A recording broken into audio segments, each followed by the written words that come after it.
Hello students, welcome to week 1 for Communication in the Digital Age, Com 555. As some of you know, I am Dr. Romo. I wanted to take some time to introduce myself to you. For those of you that do not know, I am the Program Director, so I provide direct faculty oversight and administrative responsibilities for the Master's and Bachelor of Arts in Communication programs here at CBU Online. I'm also an assistant professor of communication. You can find me in the Tyler Plaza campus. I'm located in Suite, I'm accessible through Suite 200. My phone number is listed there, and the best way to get in touch with me is via email. I've worked at CBU for over 8 years. I've taught in a number of different capacities in that time. I've taught on the traditional main campus in their undergraduate face-to-face programs. I've taught here at OPS in some capacity since 2010 with its inception of the division, and I've been working here for about a year with the program director position. So if you have any questions or anything like that throughout the semester, the best way to get in touch with me is email. I am available by phone, but that's only during my office hours, which are on Monday and Tuesdays from 9 to 1 p.m. Email has a pretty quick turnaround. For those of you that have taken a class with me, you know that it's probably about within a couple hours or so that I'll respond to a question. University Effective Communication Protocol asks professors to respond within 24 business hours. I usually very rarely utilize that. I'm really good at interacting with you much more quickly. In addition to that, I want to give you some pointers on the syllabus. Any discussion board assignments we have throughout the semester have 2 deadlines. That means your post is due on Friday and your replies are due on Sunday. You always need to reply to at least 2 students at a minimum. Posts that do not have any replies or only have 1 student reply are deducted from points significantly, so do keep that in mind. For example, a 25-point discussion board that has only an original post can only earn up to 15 points on that assignment. The original post on a 25-point assignment is worth 15 points and each reply is worth 5. So do keep that in mind. Now is also a good time, even though it's only week 1, to make note of what the week 8 deadlines are. Those of you that have had online classes with us before know that week 8 deadlines vary significantly, so do make note of those and write them down. Do know that late work is not accepted. I don't accept late work under any circumstance whatsoever. This is a graduate program. It is an accelerated format, yes, but in graduate work, it's expected that you understand what it means to meet a deadline and how the course material builds upon one another throughout the 8 weeks. So it's really difficult for you to complete any assignments after the deadline, and it's not accepted. So plan ahead and accordingly for situations that may prevent you from submitting work. If you think something may go wrong, it will go wrong. Murphy's Law typically always applies to any type of assignment issue. I've seen it a million times in a million different ways in the course of teaching. So if you think that Safe Assign is going to take 5 or 6 hours like it did in the last term to submit an assignment and get the reply back, it will. So plan accordingly. My general advice to all students is don't wait till the last day to turn in your assignments. If something's due on Sunday, turn it in Saturday so you can plan for any technological errors. Your internet will go out, you'll have a blackout, your computer will crash, whatever it may be. All of those are circumstantial things that we cannot plan for, but we do need to keep in mind. And so please know that late work is not accepted. I would hate for something like that to happen to you. In addition, weekly lecture video viewing is required, so make sure you watch all of the video lectures. That's where you have all of the explanation for any assignment we may have and get the most important and up-to-date information of what's going on in the course. The week 1 agenda this week tells you to begin reading the Groundswell text. You'll notice that the structure of this course in terms of the course reading is a little different than some of the other courses. I don't have explicit chapters assigned each week. We're spending the first 3 weeks reading the Groundswell text. So that's at your leisure, wherever you want to be with your reading in that. And then you're writing a book review on that text in week 3. Starting in week 4, you'll spend week 4, 5, 6, and 7 reading our networked text. And then you'll have a book review due in week 7 on that. Week 8 is where you'll spend time just reading all the information you need to develop your sources for your critical assignment. So this class, it seems as if it may be a little loose or not as tightly wound when it comes to the individual course reading, and that's because we have book reviews. So I want you to spend time in the text as you feel needed to get that book review completed. Maybe you feel it's best if you just read the text the first 2 weeks, so you don't have to worry about it week 3. That's fine. I don't want you to feel constrained to specific chapters you should be reading to complete that work. You're also watching 4 videos. One that's an interview with the authors of the Groundswell text. One on how to be a social media change agent, and then 3 ways to usefully lose control of your brand online. And then there are some videos related to your discussion board this week, which is on net neutrality. So do keep that in mind as you're going through the material. You have a discussion board due on Friday with your reply post due on Sunday, so keep that in mind.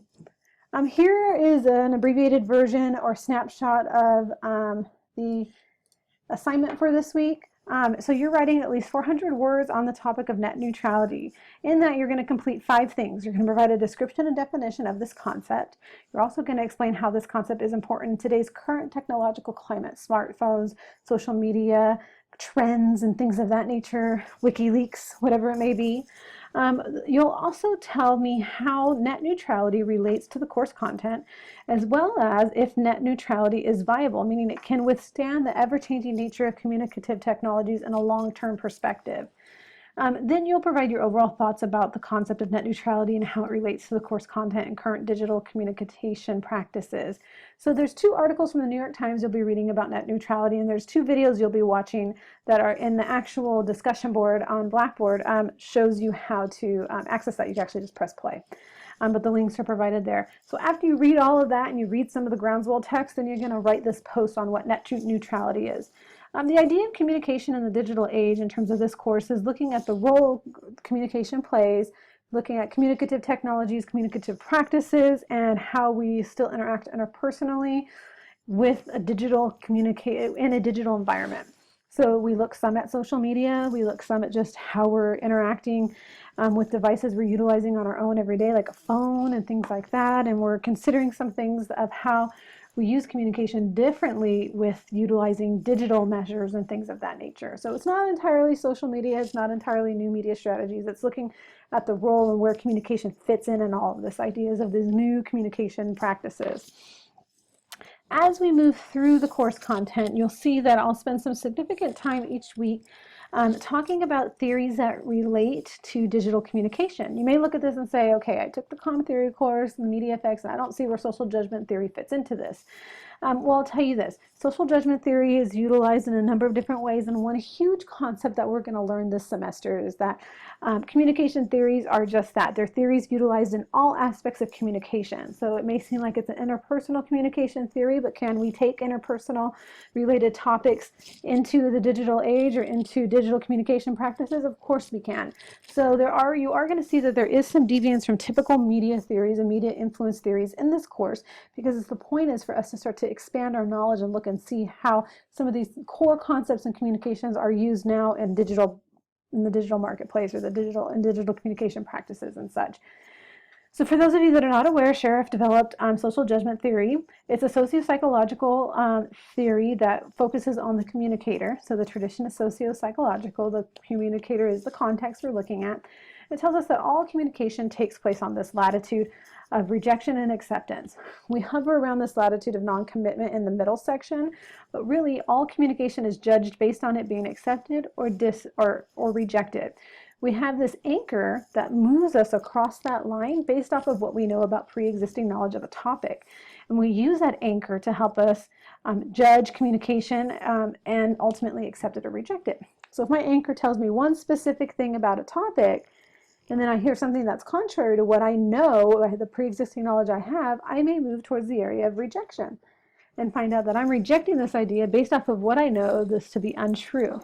But if somebody convinces with me and provides more evidence, I may move towards this idea of acceptance or hover in this area of non-commitment and determine I can't really make a decision on this topic now because I have conflicting information. So what social judgment theory tells us is everything that we hear, all the communication we have is not just judged socially, but is based off of what we have, the knowledge we have that we've gained in a social setting about this idea.